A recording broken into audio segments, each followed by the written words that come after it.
Pour révéler le meilleur de nous-mêmes et sortir de notre zone de confort pour atteindre nos objectifs, il faut d'abord donner à notre corps et notre esprit les bons outils. Et c'est la mission de la marque Skin Good Garden que j'ai eu le plaisir de découvrir il y a quelques semaines. Meilleur sommeil, cheveux plus volumineux, teint frais et éclatant. Chaque produit répond à un réel besoin. Parce que pour ma part, les périodes d'angoisse passagère entre les aléas de l'expat et mes missions freelance ont un réel impact sur ma peau, je combine depuis quelques jours une gélule de Pure Skin Seeds pour une peau nette et une gélule Glow Skin Seeds pour un teint éclatant.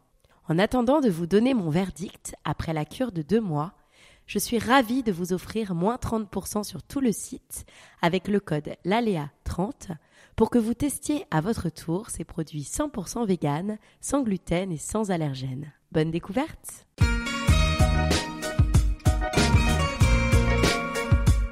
Bonjour, je suis Laura Pouliken et vous souhaite la bienvenue sur l'Aléa, le podcast qui parle du risque. J'ai créé ce podcast pour montrer que dans cette société qui voudrait que l'on privilégie la sécurité, la prise de risque est pourtant bénéfique à bien des niveaux. Pour le prouver, j'invite des hommes et des femmes qui ont pris des risques dans des circonstances variées, mais souvent hors du commun. Pensez d'ailleurs à vous abonner sur toutes les plateformes d'écoute. Et si le podcast vous plaît, le meilleur moyen de me le dire et ce qui m'aide le plus à faire connaître le podcast, c'est simplement de mettre un commentaire et 5 étoiles sur iTunes ou encore ICO. Petite news, pour les passionnés de podcasts qui voudraient créer le leur, je vous annonce avec plaisir le lancement d'une formation dont vous pouvez retrouver les liens dans les notes accompagnant l'épisode. N'hésitez pas également à vous abonner à ma newsletter, dans laquelle vous retrouverez des informations exclusives autour du podcast et du développement personnel.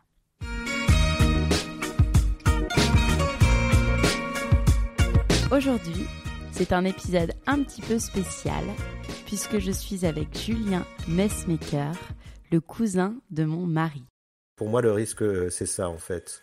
C'est réussir à se dépasser quelque part, mais pas de façon spectaculaire, juste de soi à soi et dans son cœur. C'est déjà assez difficile comme ça, j'ai le sentiment.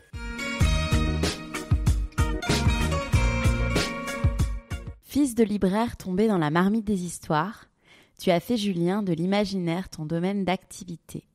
Tu as passé de nombreuses années au service de producteurs ou réalisateurs de films, à la recherche de romans à adapter. En t'inspirant de ton expérience chez les agents artistiques, tu es, avec Dominique Besnéard, à l'origine de la série 10%. Continuant à écrire pour l'écran et le papier, tu es dernièrement l'auteur de La part du soupçon, un thriller psychologique avec Cadmerade, diffusé sur TF1, et t'apprêtes à publier ton second roman. Bonjour Julien, c'est un plaisir de te recevoir sur le podcast à distance. Est-ce que, pour ceux qui ne te connaîtraient pas, tu peux commencer par te présenter, s'il te plaît ? Eh bien, bonjour Laura. Tout d'abord, merci à toi de m'avoir invité. Je m'appelle donc Julien Messmaker. Je suis auteur, romancier et scénariste. Ok. Est-ce que tu peux nous expliquer finalement maintenant en quoi consiste ton métier exactement ? Bien sûr, mon métier consiste à écrire des histoires. Alors c'est assez fou de se dire que c'est un métier en fait d'écrire des histoires pour d'abord on le fait un peu pour soi parce qu'on aime entendre et raconter des histoires et puis ensuite on a envie de les transmettre aux autres. Donc mon métier, comme tu dis, est celui-là, c'est-à-dire raconter, conter, à la fois, je pense, pour répondre à ce besoin qu'on a tous, qu'on nous raconte des choses, qu'on partage nos expériences, et puis aussi, je pense, dans une certaine part, pour divertir, tout simplement. Tu as travaillé donc pour la série 10%, qui est inspirée de ton parcours. J'aimerais que tu nous en parles maintenant et que tu nous parles de ton ancien métier d'agent et justement des parallèles que tu as pu faire avec la série 10%. Alors, 10%, ça me ramène quand même assez loin dans le passé. Pour moi, l'aventure 10%, on va dire, a commencé en 2007. Alors qu'effectivement j'étais assistant d'agent À l'époque, ça faisait déjà un certain nombre d'années que j'avais atterri dans le milieu, dans le monde des agents artistiques, un peu par un concours de circonstances. C'est tout bêtement à un cousin que je le dois. Moi, j'étais déjà dans le cinéma, mais voilà, quand on est jeune et qu'on commence dans le cinéma, on fait un peu tout ce qui se présente. Alors moi, j'avais fait stagiaire régie, stagiaire mise en scène, stagiaire de production. Et puis un jour, voilà, on m'a parlé d'un poste qui se libérait dans une grande agence à Paris. Et j'y suis resté 10 ans, non pas dans cette agence-là, mais chez les agents. Et puis, au bout d'un moment, je trouvais ça tellement fou et déconnecté de la réalité, ce qu'on vivait là-bas chez les agents, que je me suis dit, alors je voulais déjà écrire à l'époque, hein, j'écrivais le soir en rentrant chez moi, des textes, des sujets, des histoires de films, des sujets de séries, enfin voilà, j'essayais tout un tas de choses qui restaient dans mes tiroirs en fait, en me disant, bon, de toute façon, t'es nul. Et puis, bon, je me suis dit, voilà, le milieu des agents est tellement incroyable et en dehors de tout ce qu'on connaît, que j'ai pensé que ça valait le coup d'essayer de plancher sur un sujet de série, en fait. Donc j'ai écrit une Bible qui, à l'époque, s'intitulait Star System, qui donc racontait les coulisses du show business, en fait, à travers le point de vue d'une agence artistique. Et voilà, en plantant un petit peu le décor donc d'une agence, les personnages, une espèce de galerie d'agents complètement inspirés des gens que je connaissais, puisque je connaissais déjà Dominique Besnéard, évidemment, avec qui j'avais travaillé. Je connaissais François Samuelson, Laurent Grégoire, tous les agents connus sur Paris.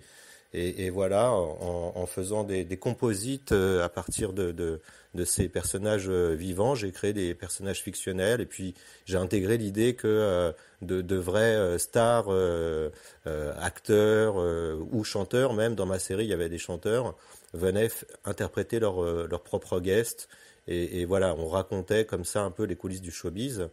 Et donc, bon, ben moi j'étais assistant d'agent, hein, donc c'était ça mon boulot. Et un jour, j'ai pris l'initiative d'appeler Dominique Besnéard pour lui en parler. Tu le connaissais comment en fait? Tu avais travaillé avec lui auparavant? Exactement, j'avais travaillé 2 ans dans une agence qui s'appelle Armedia, qui n'était pas tout à fait ce qu'elle est aujourd'hui. À l'époque, Armedia, c'était vraiment la plus grande agence non seulement française et européenne. Et dans Armedia, Dominique était une agence dans l'agence. C'était absolument incroyable de le voir travailler. Il avait 150, 160 clients, ce qui est normalement complètement impossible. C'était des piles de messages qui s'entassaient sur son bureau toute la journée. C'était des coups de fil qui ne s'arrêtaient pas. Et puis c'était une espèce de frénésie de boulot, de fringales de rencontres, d'idées permanentes. Voilà, Dominique Besnéard était vraiment le mec tel qu'on l'imagine, voilà, en super agent. C'était exactement lui. Puis en même temps, il voltigeait à gauche, à droite. Il était très drôle. C'est quelqu'un qui m'a énormément aidé. En plus, grâce à lui, je suis devenu lecteur, ce qui a été très très important pour moi. Parce que c'est en devenant lecteur que ça m'a permis de nouer un lien avec Jean-Pierre Jeunet par la suite. Après, il m'a fait devenir assistant.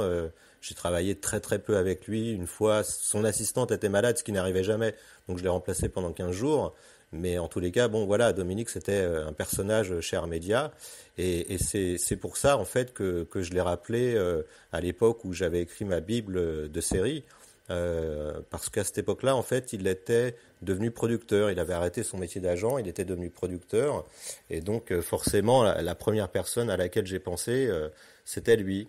Et j'ai eu raison d'ailleurs, parce que il m'a rappelé au bout d'un certain temps en me disant qu'il trouvait ça super, que lui aussi avait la même idée, qu'il voulait monter le projet avec Canal+.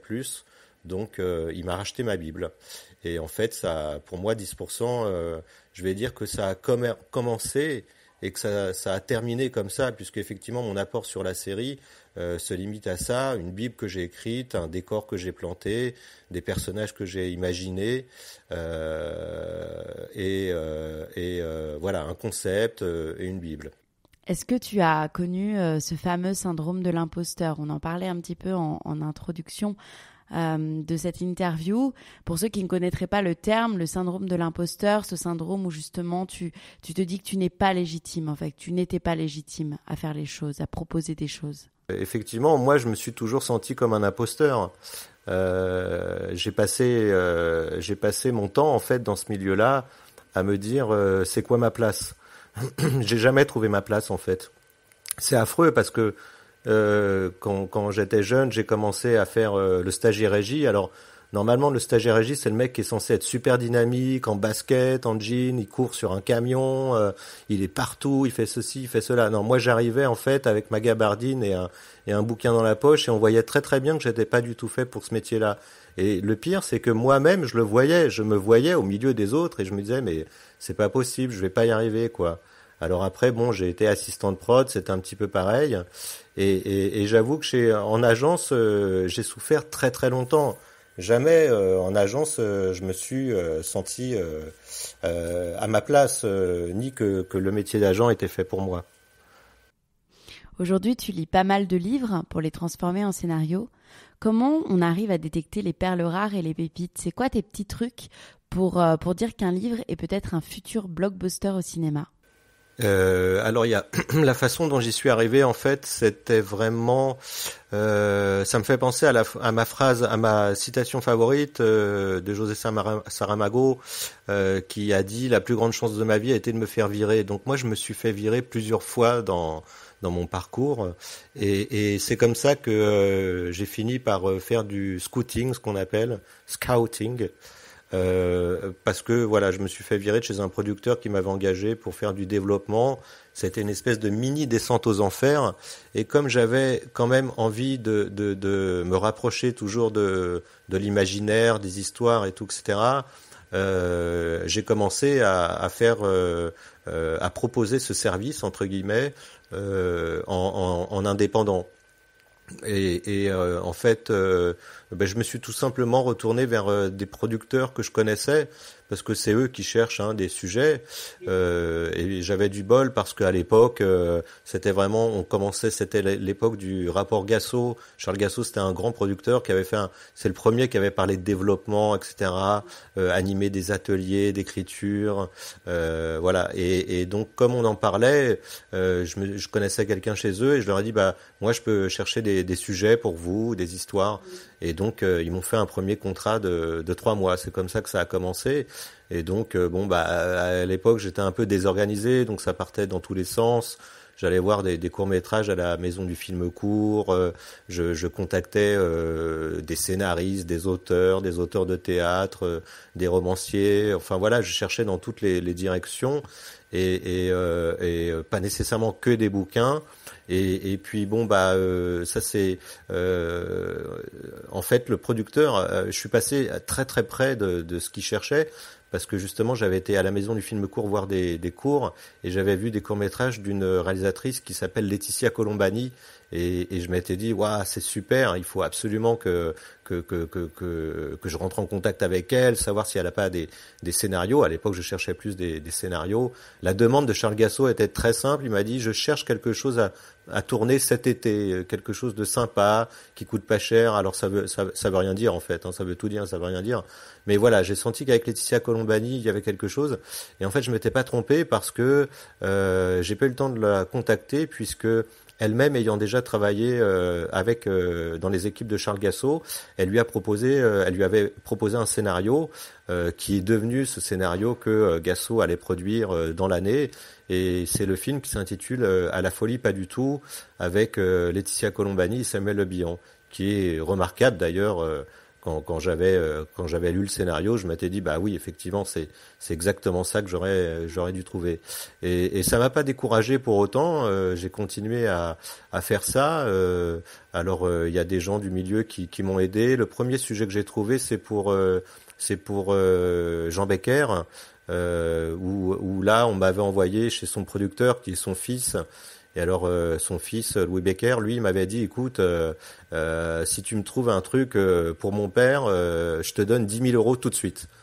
Et en même temps, si tu trouves pas, je te paye pas, parce que sinon, il faut que je paye tout le monde, ma femme de ménage, machin et tout, etc. Donc bon, il y avait là, il y avait une prise de risque. Alors là, on était en plein dedans, puisque à l'époque, j'étais sans filet. Je pouvais travailler 2-3 mois pour lui sans être payé.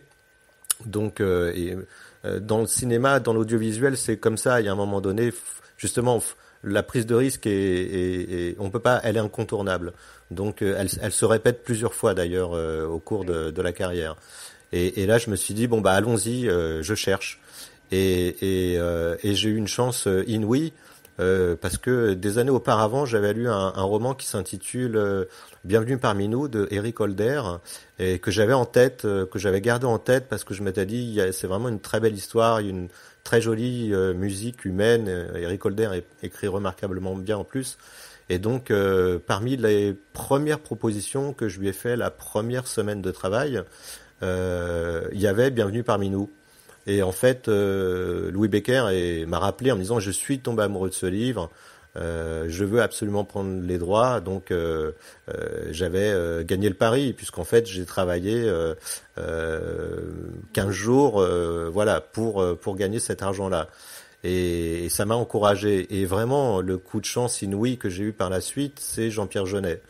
Jean-Pierre Jeunet dont par un concours de circonstances, j'avais été un tout petit peu en lien. Enfin, Jean-Pierre Jeunet a toujours été présent dans ma vie, on va dire, puisque même quand j'étais rentré au lycée, pour rentrer en section cinéma à Troyes à l'époque, il y avait un petit concours d'entrée au lycée Léon Blum.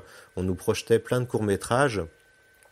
Et parmi la sélection de courts-métrages, il y avait Foutaise de Jean-Pierre Jeunet, de Caro et Jeunet à l'époque, qui avait gagné le César du meilleur court-métrage. Et voilà, donc il fallait s'exprimer, faire un petit commentaire sur le film. Et puis des années plus tard, quand j'étais donc réceptionniste chez Armédia, avec Dominique Besnéard, avec tout le monde, etc., l'agent de Jean-Pierre Jeunet, Bertrand Delabé pour ne pas le nommer, m'avait donné à lire un scénario qui à l'époque s'intitulait Amélie des Abbesses, que personne ne voulait produire, et c'était le scénario d'Amélie Poulain évidemment, et donc il m'avait demandé de faire une petite note de lecture là-dessus. Et bon, moi le scénario, j'étais immédiatement tombé amoureux de l'histoire, du personnage, de tout. J'avais trouvé ça génial, et donc je l'avais écrit en quelques mots, maladroit. C'était mes premières fiches, c'était vraiment pas une fiche d'ailleurs, c'était plus un petit commentaire critique, et j'y parlais de Prévert, même sans savoir que Jean-Pierre Jeunet, déjà à l'époque, adorait Prévert. Et donc bon, ça en était resté là. Il avait quand même parlé vaguement d'une fiche de lecture dans le making-of du film, et ça m'était resté en tête en me disant ah tiens, je devrais recontacter Jeunet, je devrais le recontacter et tout. Mais je savais pas pourquoi, j'avais pas de prétexte.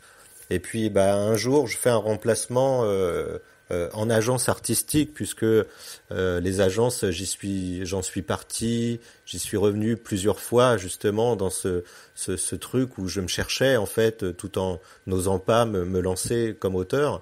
Et un jour, je fais un remplacement donc et appelle l'assistante de Jean-Pierre Jeunet qui cherchait un truc. Et elle me dit, enfin voilà, elle parle, et puis au bout d'un moment, je dis j'ai fait une fiche sur Amélie Poulain, et en fait Jean-Pierre Jeunet s'en souvenait parfaitement. Et l'assistante m'a dit, il a cherché à vous retrouver. Alors là, j'ai failli tomber de ma chaise.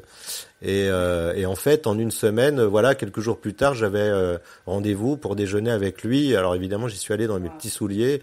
Et donc, on se retrouve aux Abbesses, voilà, dans son quartier, dans le quartier d'Amélie Poulain, évidemment, dans son bureau, avec Alien, avec tous les souvenirs de ses films et tout. Et je me retrouve face à quelqu'un d'extrêmement gentil, d'extrêmement sympa, et surtout simple, naturel. Et alors on déjeune ensemble, moi j'avais pas grand chose à dire, donc je l'écoutais beaucoup. Et puis à la fin du déjeuner, il me dit bah tiens, voilà, moi je te propose de me trouver un sujet. Il me sort un contrat, il me dit trouve-moi un truc. Alors bon, bah évidemment j'ai sauté sur l'occasion. Après, le cahier des charges était quand même assez large, on va dire, parce que bon, bah pour du Jean-Pierre Jeunet, faut lui amener du génial, mais du génial pour Jean-Pierre Jeunet. Donc voilà, je me suis mis en quête de trouver du génial pour Jean-Pierre Jeunet. Alors du coup, bon, faut avoir une certaine faculté, c'est se mettre dans la tête des autres, quoi, savoir ce savoir ce qu'ils aiment, savoir ce qu'ils veulent, comment ils conçoivent les choses. Et Jean-Pierre Jeunet, c'est un réalisateur un peu piège parce que par exemple on peut croire que il aime un peu les trucs fantastiques ou les trucs surnaturels, mais il aime pas du tout ça, les trucs surnaturels, les contes, les histoires de sorcières et tout. Donc le fantastique, il en fait quand c'est ses propres univers ou quand c'est Alien. Mais voilà, il faut essayer de comprendre vraiment, suivre son cheminement artistique. Et là, j'avoue que j'ai eu un autre coup de bol. En un mois, je lui ai trouvé un roman qu'il a adapté et qui est devenu un film en fait, qui s'appelle L'extravagant voyage du jeune et prodigieux T.S. Pivett. Donc c'est vraiment en fait, pour répondre à ta question, c'est à la fois, c'est toujours comme ça dans ce milieu, c'est être là au bon moment, c'est De la chance finalement et du talent. exactement, voilà, c'est les circonstances. Et là, en l'occurrence, je sais pas si c'est vraiment un talent, mais c'est vrai que j'ai cultivé ce côté chien truffier, on va dire. Et donc, à force de me mettre à la place des autres, voilà, j'ai fini par pouvoir quelque part entrer dans la tête des mecs et comprendre ce qu'ils voulaient et réussir à leur proposer des choses qui leur plaisaient. Mais bon, au début, rien n'est, voilà, on est sûr de rien. C'est hyper difficile de trouver un roman adaptable, quoi. À chaque proposition de scénario, tu joues en quelque sorte ta réputation. Comment tu gères cela? Oh, je pense pas que j'en sois encore. En fait, c'est pas totalement que je joue qu'un auteur joue sa réputation. On joue sa réputation sur un film qui sort, sur un bouquin qu'on écrit. Enfin, on joue peut-être plus sa crédibilité, voilà, d'auteur. On joue son univers. Après, est-ce qu'on joue la réputation? Oui, aussi dans une certaine mesure. Moi, ce que je joue quand j'écris, en fait, c'est surtout le pari que je fais avec moi-même, d'écrire quelque chose qui va plaire aux gens. Alors, bon, faut savoir que quand on écrit des scénarios, les premiers lecteurs sont des gens de l'audiovisuel, sont des professionnels. Bon, l'enjeu de crédibilité, on va dire, finalement, à part si on écrit quelque chose complètement à côté de la plaque, il est assez limité parce que bon, ces gens-là sont habitués à dire non, etc. En revanche, quand j'écris un roman, là, l'enjeu est un peu plus fort pour moi parce que vraiment là, je mets un petit peu. Je pense que n'importe quel auteur peut dire la même chose, c'est qu'il met un petit peu ses tripes sur la table. Donc on a envie que cette histoire plaise. On a envie qu'elle parle à des gens, voilà, sans même parler de succès. Juste, on a envie qu'il y ait des gens qui s'y intéressent et que ça leur raconte quelque chose. Donc c'est ça que je joue à chaque fois. Et puis bah évidemment, il y a les moments où on se plante complètement. En ce moment, j'ai 2 romans dans les tiroirs, dont un qui est écrit depuis 2-3 ans. J'ai un scénario que j'ai écrit l'année dernière, qui est tombé des mains de 3-4 personnes. Donc bon, on sait que là, c'est pas la peine d'insister. Ce qui est difficile derrière, une fois de plus, c'est de soit reprendre le travail à l'ouvrage, si on pense qu'il y a quelque chose à en tirer, soit entre guillemets de faire le deuil, enfin un mini deuil, un deuil artistique, créatif, quoi, se dire bon bah ce truc-là, je laisse derrière moi, peut-être qu'il y aura des choses à récupérer ou non. Donc l'enjeu et puis il y a l'enjeu de soi à soi aussi. Voilà, ce qui est le plus important, c'est d'essayer de continuer à y croire, à croire en soi. Alors quand on est porté par le succès, quand on est un auteur connu, c'est plus facile de se dire bon bah j'ai raté celui-là, mais je réussirai le prochain. Mais en revanche, quand on est moins connu et qu'on est vraiment un ouvrier, on va dire, de cet univers, bon bah là, faut vraiment aller chercher au fond de soi cette conviction de se dire bon, c'est pas grave, celui-là je l'ai raté, mais de toute façon, il y a quelque chose à en tirer, même si je me suis planté. et vas-y, lance-toi sur ta prochaine idée, et tu sais, ce truc que tu avais au fond de ta tête il y a quelque temps et dont tu te dis qu'il y a vraiment quelque chose à écrire et que ça fait sens. Donc cet enjeu-là, en fait, il est presque plus important que l'enjeu de crédibilité auprès des professionnels, parce que si on perd cette confiance en soi, je pense qu'on perd on perd pas tout, mais voilà, on perd l'essentiel, et l'essentiel dont on a besoin pour justement pour être bon et continuer à pouvoir donner le change aux autres, à ceux auxquels on fait lire nos histoires et notre univers. Aujourd'hui, on en a parlé, tu écris des livres, dont le dernier en date, Ceux qui savent. Qu'est-ce qui fait que tu arrives à te réinventer et à sortir de ta zone de confort sans cesse ?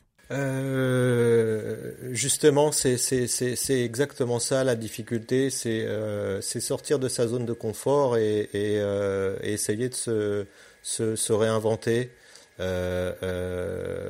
Moi, j'essaye beaucoup de me remettre en question, de remettre en question ma façon de travailler, ma façon d'écrire, mes univers, et en même temps, faut construire. Donc, l'équilibre est toujours assez ténu en fait entre cette démarche qui est permanente, et on doit tout le temps s'interroger pour se renouveler, et en même temps un auteur quelque part fait toujours la même chose et n'aura qu'un style. Je veux dire, on peut prendre n'importe quel, on peut prendre même quelqu'un comme Jean Cocteau qui avait des univers très différents. On voit bien les thématiques sont souvent les mêmes, l'univers qu'il exploite est souvent le même aussi. Il travaillait beaucoup sur la mythologie, etc., dont il s'est énormément nourri.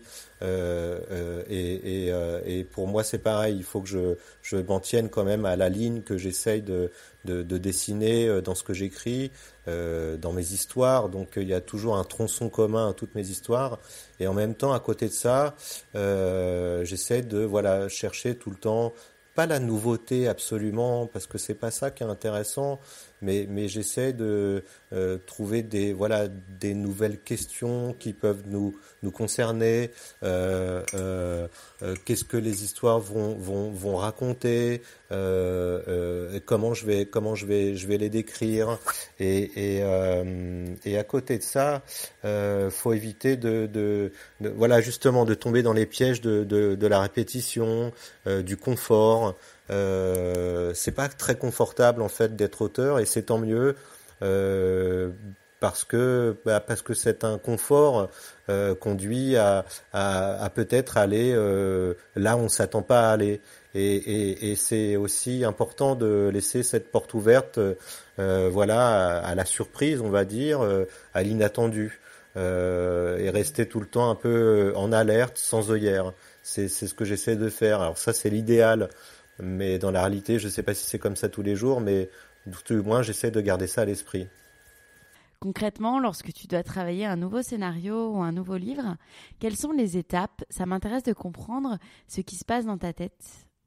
Alors, en général, que ce soit pour un scénario ou un livre, ça peut démarrer à peu près de la même façon, c'est-à-dire ça peut être une thématique, un personnage, quelque chose que je lis, un article ou une histoire vraie, ou même un roman d'ailleurs, puisque comme tous bons auteurs, je pique beaucoup à mes confrères et consoeurs auteurs. Et donc au début il va y avoir une idée initiale, donc qui peut être un personnage ou un thème, ou un personnage dans un thème. Et à partir de là, très concrètement, le travail va commencer par écrire un document d'une dizaine de pages qu'on appelle synopsis en audiovisuel. Je crois qu'on utilise le même terme en littérature aussi, mais en littérature et en audiovisuel, les synopsis n'ont pas la même forme en fait. Un synopsis littéraire sera justement beaucoup plus littéraire qu'un synopsis de film ou d'unitaire. Donc, mais toujours est-il que c'est l'étape indispensable, c'est le document, les 10-15 pages initiales sur lesquelles on va poser un univers, une histoire, une intrigue.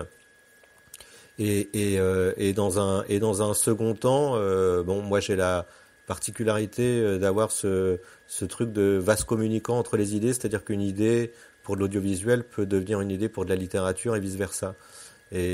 Pour peu que l'une ou l'autre colle voilà, au traitement littéraire ou scénaristique, évidemment. C'est pas du tout la même chose d'écrire un roman que d'écrire un scénario. Donc voilà, il y a ce document de 10-15 pages et que peut-être je vais laisser un peu reposer, un peu mûrir et aussi jauger mon envie vraiment de le raconter. Ça c'est surtout pour les romans, pour que j'ai envie de raconter une histoire sur 300 pages, faut vraiment qu'elle me tienne au corps, si je puis dire. Faut vraiment la ressentir à l'intérieur, faut vraiment sentir les personnages vivre. C'est pareil pour le scénario, évidemment, mais c'est pas tout à fait la même démarche d'auteur. Quand on écrit un roman, on est tout le temps dans le monologue intérieur de ses propres personnages, et pas quand on écrit un scénario. Un scénario, c'est écrit pour des acteurs, en fait, principalement pour un réalisateur, donc c'est pas du tout la même chose. C'est à eux qu'il faut penser, en fait, quand on écrit un scénario. Mais quand on écrit un livre, il faut penser au lecteur et qui sera dans la même position que nous, puisque au moment même où j'écris, je lis ce que j'écris. Et derrière, il y a quelqu'un qui va lire. Donc voilà. Et il y a cette étape aussi où voilà, les idées vont rentrer dans la case audiovisuelle ou dans la case littéraire en fonction de ce que je vais pouvoir y investir. Et après, très concrètement, quand j'ai un roman en tête, bah voilà, je fais comme tous les auteurs, je commence à écrire, dépasser la page blanche, etc., voir si ça tient la route, voir si j'ai vraiment quelque chose à en tirer.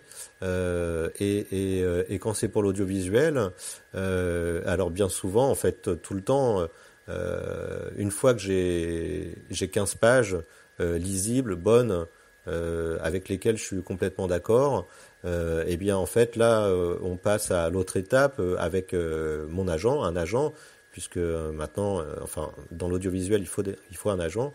Et là, on envoie au producteur, voilà, on fait vraiment le travail de démarchage, etc. Et toutes ces idées-là, en fait, s'écrivent en spéculant sur la recherche des producteurs, la recherche des diffuseurs, ce qui est l'air du temps, et on espère, voilà, être dans l'air du temps, et à un moment donné, tomber dans la bonne case. Hein. C'est ça l'audiovisuel, faut tomber dans la bonne case en fait. Pareil, il faut être là au bon moment, avec le bon sujet, et là ça peut marcher. Donc, et après derrière, si toutefois l'idée est achetée, ou si toutefois une convention d'écriture se signe avec un diffuseur, bon bah après il y a toutes les autres étapes qui sont très très concrètes aussi. Hein. En audiovisuel, il y a des échéanciers, des calendriers. Et donc voilà, du synopsis, on passe en général au séquencier. Il peut y avoir une étape intermédiaire qui s'appelle le traitement. Chaque document est un petit peu plus long à chaque fois. Le synopsis, c'est vraiment très très résumé. Le traitement, ça va être des gros pavés. Ce sera un document plutôt de 30 pages, de gros pavés qui vont rassembler les scènes avec peut-être quelques touches de dialogue. Après, il y a le séquencier où là, c'est carrément séquence par séquence.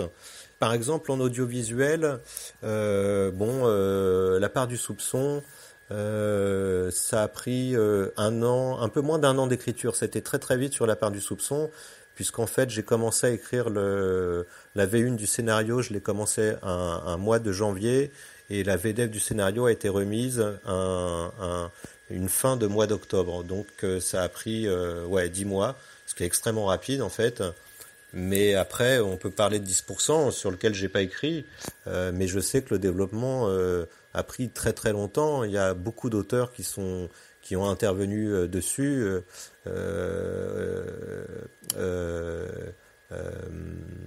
Le nom de l'auteur, le premier auteur m'échappe, mais bref, il y a plusieurs auteurs qui sont intervenus dessus. Le projet a été abandonné, puis repris.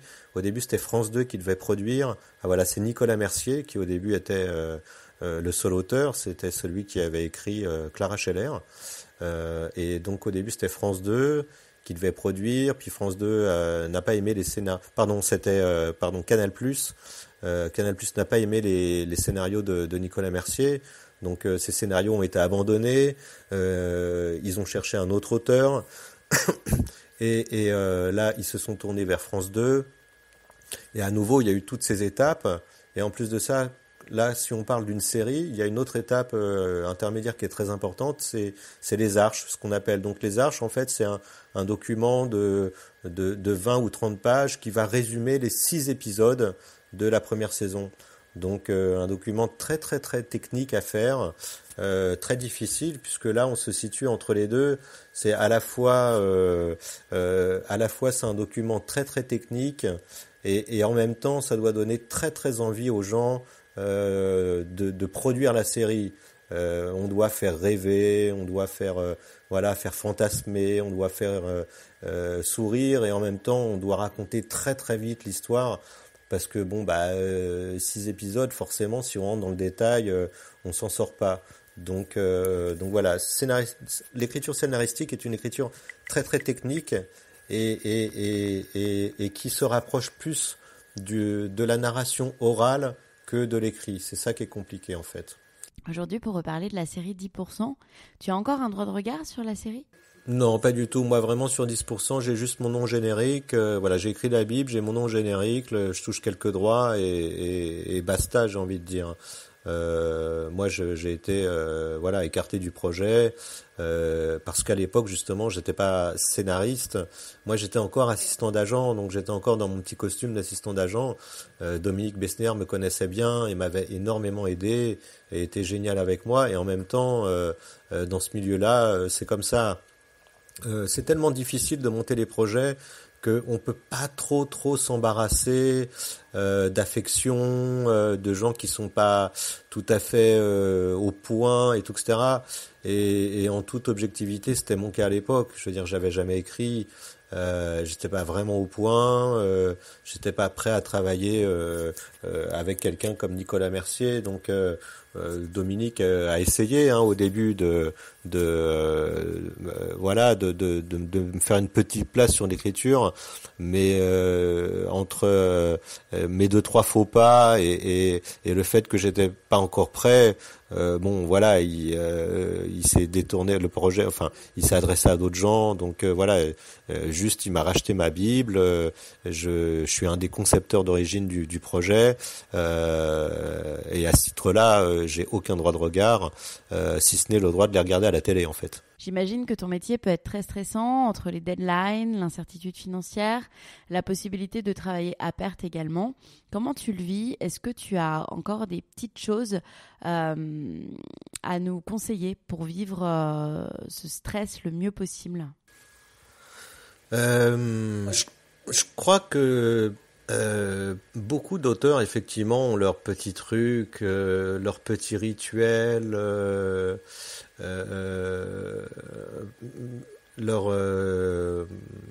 oui, c'est ça, c'est leur rituel, et je crois que le seul truc, c'est déjà moi je travaille comme un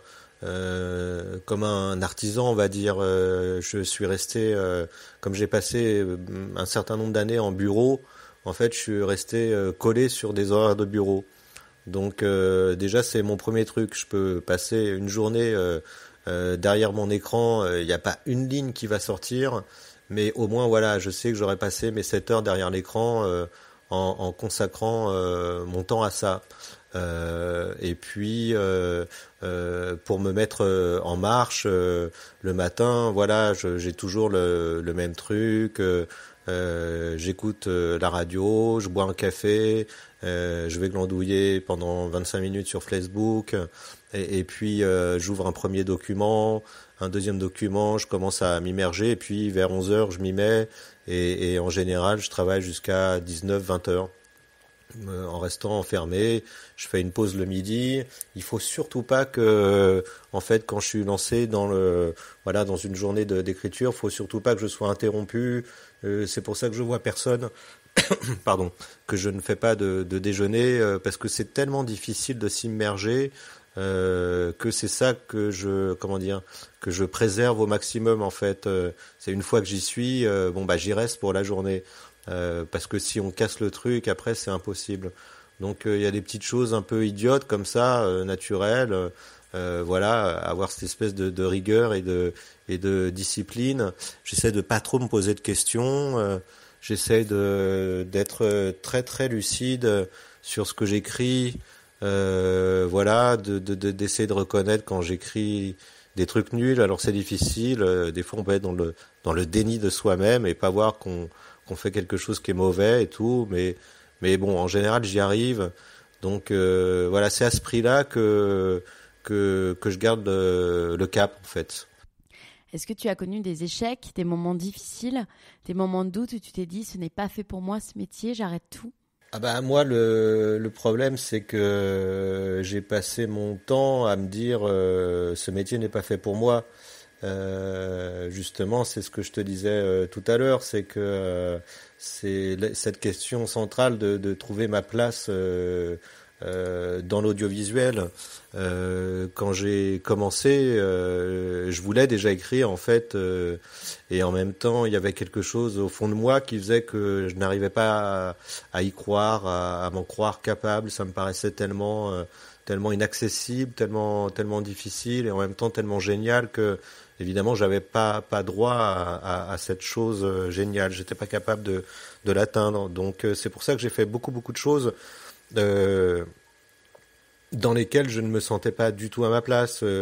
Comme je te disais, stagiaire régie, stagiaire mise en scène, après assistant d'agent. C'était horrible. Quand je suis arrivé au tout début chez Armédia, en fait, j'étais tellement mal à l'aise que je somatisais, j'avais des plaques rouges plein la gueule.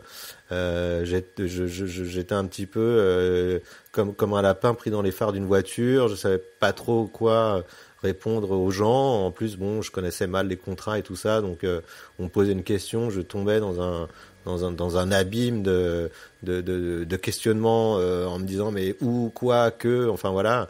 Donc et ça a duré très très longtemps, et bon, j'en ai souffert quelque part parce que en plus de ça, en agence, j'y ai passé 10-15 ans. Donc voilà, passer plusieurs années comme ça dans un endroit en se disant on n'est vraiment pas à sa place. Bon bah c'est ce que j'ai fait. Et après en fait, on en revient à la prise de risque assez tardivement. Un jour j'ai tout arrêté, tout plaqué. Donc à l'époque j'étais plus trop assistant d'agent. J'y retournais de temps en temps pour faire un peu d'argent. Mais surtout je faisais de la recherche de sujets, du scouting, etc. Et puis aussi je m'occupais, j'avais monté un petit catalogue de droits audiovisuels, de livres. Donc j'étais un petit peu comme agent de droits audiovisuels, agent de livres. Donc j'avais les deux casquettes, à la fois j'allais chercher des trucs adaptés et en même temps je représentais un certain nombre de livres. Et j'ai passé un temps fou là-dessus, j'y ai passé 2 ans, tout ça pour...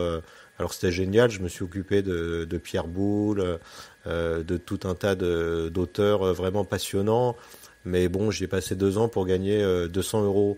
Et quelque part, par la suite, j'ai compris pour moi que c'était une façon de me consacrer aux univers des autres. C'était une façon de m'éloigner des miens, de ne pas franchir ce pas.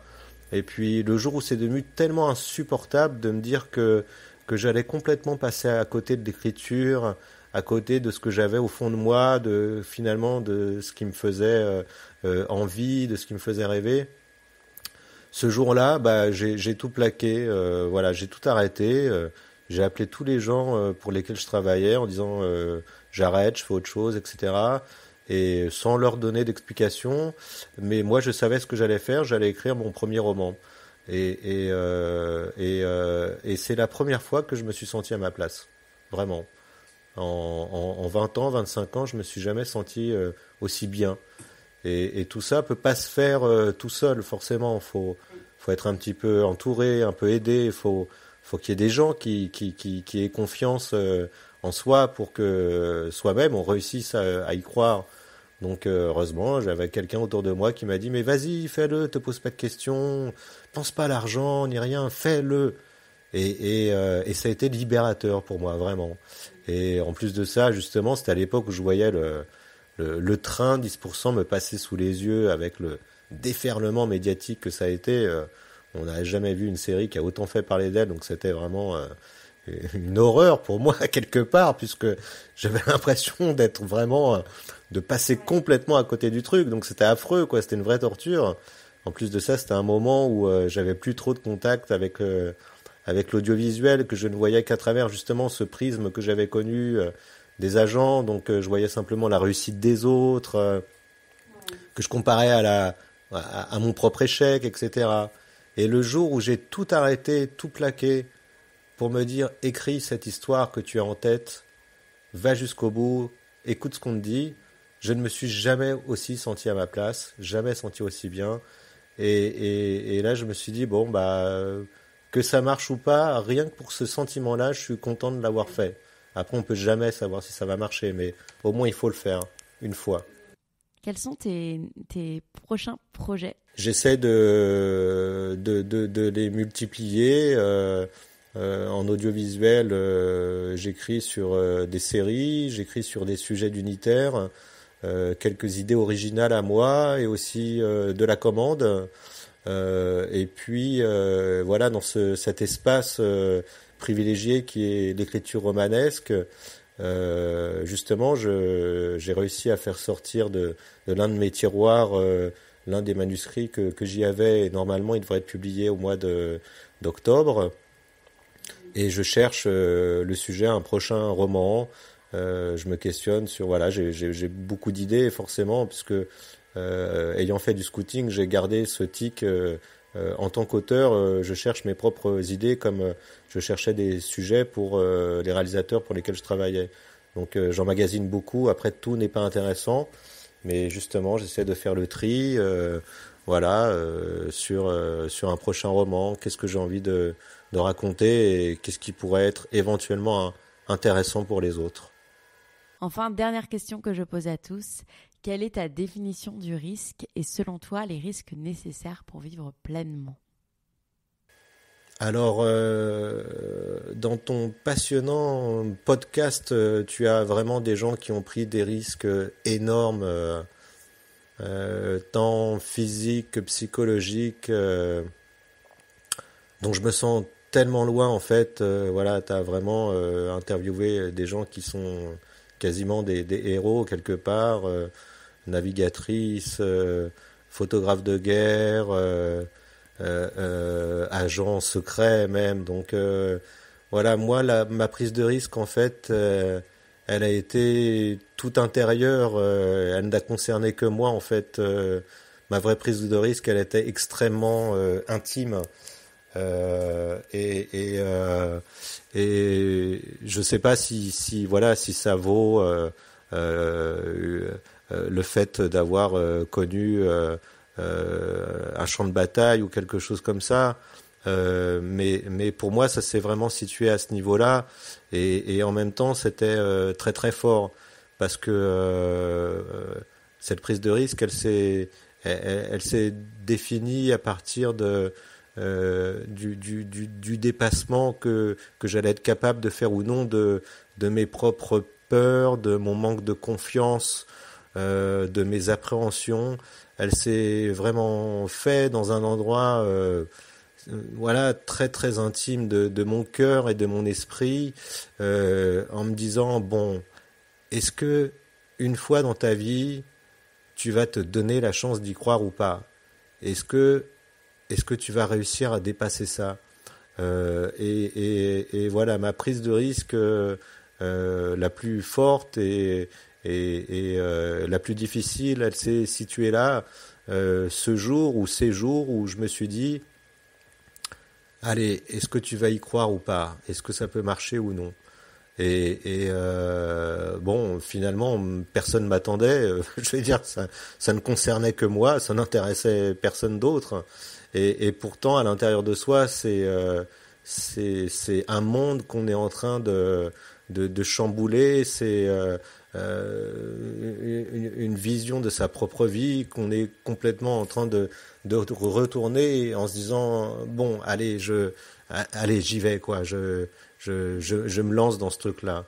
Et je sais pas, voilà, en tous les cas, j'ai l'impression que cette prise de risque intime, elle peut peut-être nous concerner tous quelque part, puisque au jour le jour, au quotidien, c'est ça finalement, c'est tous les jours se lever et y croire, voilà, et on est tous en proie avec nos petites luttes intimes, avec notre passé, ce qu'on en garde, avec les